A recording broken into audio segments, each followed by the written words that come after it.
ఎవరయ్యా మీరు వారయ్యా అయ్యా మీరు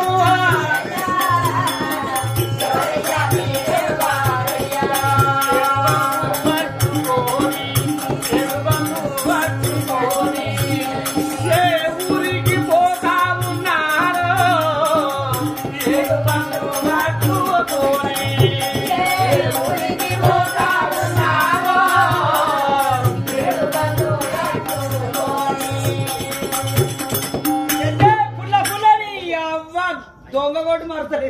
అయ్యా మీరు ఎవరు? మేమా? మీరు రాముగా దాని వల్ల 7 పనులు కట్టుకొని గల్లు గల్లు అంటే మా గుర్తుండగా మా 10 కిటికీలు పోతున్నాయ్యా. మీరు ఎడిపోతున్నారు, ఏ ఊరికి ఎరామిపోతున్నారు? 7 సింకలపల్లి అంటే ఇదేనా? ఇదే ఇదేనా? ఇదే. మరి నిమ్మోల మహారాజు ఉన్నాడట. నా పేరు నిమ్మోల మహారాజు. ఓహో, భానుమతి మీకేమైతుంది? మా చెల్లెలు. మరి అమెరికా మహారాజు ఏమైతాడు? మా బావ బంగారు దేవుడు.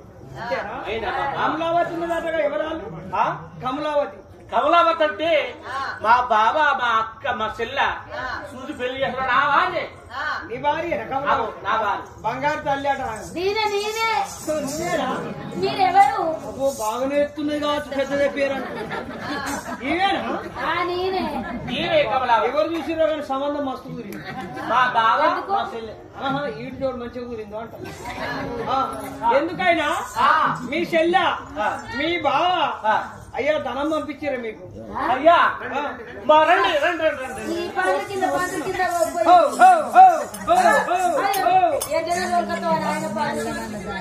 ఏమనుకుంటానే రోజు పందిరి కింద కట్టేసాడు ఎట్లు మనసు పడకుంటా. ఇది ఇల్లు కాదా? పందిరి గిన్నె ఇప్పుతారు కదా, పందిరితో దొరకబడతారు. బండలు ఆ చోట ఇడిచి బండి ధనవంతులు వచ్చి మా పందిరి కిందకు పోయి గోళాలు ఉన్నాయి. ఎట్లా ఇట్లా నీళ్ళ పెడదాం, దూహం మీద ఉంది. నాయన మేము పేదోళ్ళం కాబట్టి మా ఇంటి ముందు గోరాలు లేవు, ఏమి లేవు, బోరింగ్ ఉన్నాయి. మా ఇంట్లో ఏమని తెలుసా? తినే కంచాలు లేవు, మట్టి చిప్పలు అంబలు తాగుతున్నాం అయ్యా. మట్టి చిప్పలు అంబలు తాగుతున్నాం. పడుకునే పడుకునే మంచాలు లేవు. మా ఎత్తయ్య గట్ట కొమ్ముకున్నది కదా. మా ఇంట్లో గంజి లేకపోతే బురద సిక్క కలుపుకొని తాగుతారా అంటారు. మరి అది కూడా తాగలేదు. అది కూడా అంబలనుకో తాగుతున్నాం అయ్యా. కొన్ని ఏళ్ళు కాలం గడుపుతున్నాం.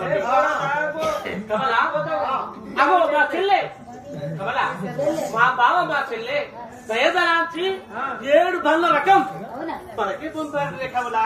మా ఆడబిడ్డ బాగున్నదా? నానే బాగున్నాడా? ఈ అత్తంతా మాకే పంపించిందా? 7 బండ్ల రకం. నా పందిరికి మరి 7 బండ్ల రకము ఉప్పుతో 9, పప్పుతో 10 కమలాల. నడి పందిట్లో ఉప్పు పోసారట. మీద మొత్తం కప్పిన మీద నడిపంట్లో పోసి మొత్తం మీ బావ వేసిపోయిన పందిరా ఆకంతా మొత్తం ఆరిపోయింది, కింద రాలింది. అదంతా దాని మీద కప్పిన రొట్ట. ఎవరు చూడకుండా ధనవంగా పడకు. అమెరికా నగరా నుంచి పాపం పాలేరు వాళ్ళు మరి బండి కట్టుకుని వచ్చారు.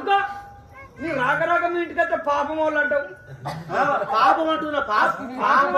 పాపం వాళ్ళు చెడిపోయినా లేదు నాయన, అలా అంటలేను. అమెరికా పట్టానికి చెల్లి పాపము పాలేరు ఎవరన్నా పాపం కొట్టాను. పాపం అంటున్నాను. ఎంత బాధపడకుండా వచ్చారు అంటున్నాను. కష్టపడకుండా అంటారు. ఎంత కష్టపడి వచ్చారు. మరి వాళ్ళకి ఎంత ఆకలిస్తున్నారు, ఎంత ఊపడుతున్నారు. కమలా మరి పిండి వంటలు పోయిన వంటి వాళ్ళ కడపరుచుకోండి. పెట్టగానే ఒక మాట. ఏ మాట? ఎలాంటి మాట అంటే మీ చెల్లె 7 బండ్ల నిండా పంపించింది మనకు ఆస్తి. ఏంటి బంగారం, డబ్బులు, మాణిక్యాలన్నీ పంపించింది కాబట్టి ఈ పందిరి కింద పోవచ్చాం. ఇక దొంగలు ఎత్తుకపోతారు. మనం గుడిసె కాదా, తాళం పెట్టుకోవడానికి ఇల్లు కాదా, ఈ దొంగలపై ఏమున్నది? నువ్వు ఊళ్ళోకి వెళ్ళిపోయి సుతారులో తీసుకురా, ముగ్గు పోసి చెన్నె పెట్టి ఇల్లు కట్టుకుందాం. ఆ ఇంట్లో పోసి తాళం పెడదాము. ఇక నువ్వు సుతారుల కాడ పోయి ఇలా కన్నం పెట్టుకోవాలి. అయ్యో ఇక నాకు తెలియదా? మా రాజు సుతారాలను తీసుకురాబోయి. బంగారు తల్లి. బంగారు తల్లి నాయన. మాకు నొప్పులు వస్తాను, కడుపులో నొప్పులు వస్తాను, పోలేక కడుపులో పేగులు నొప్పులు కడుపులో వరుతానే అనలేక మాకు మాటలు దోయక కడుపులో పేగులు అన్నం లేక నొప్పులు వస్తానే అంటారు. కడుపులో పేగులు అవా మా అత్తగారు పెట్టిన షిప్ప. ఎక్కడికి పోయినా కూడా మా అత్త మామ చూసామన్నారు, నేను పెట్టిన షిప్పలే తినాలుడా మా బిడ్డ నువ్వు సలహా బతుకుతారు, లేకపోతే ఆన్లో తినుకుంటూ పోయినామనుకో ఎవరికి రోగం ఎట్టుందే తెలియదు, తప్ప చేతులు తెలియదు.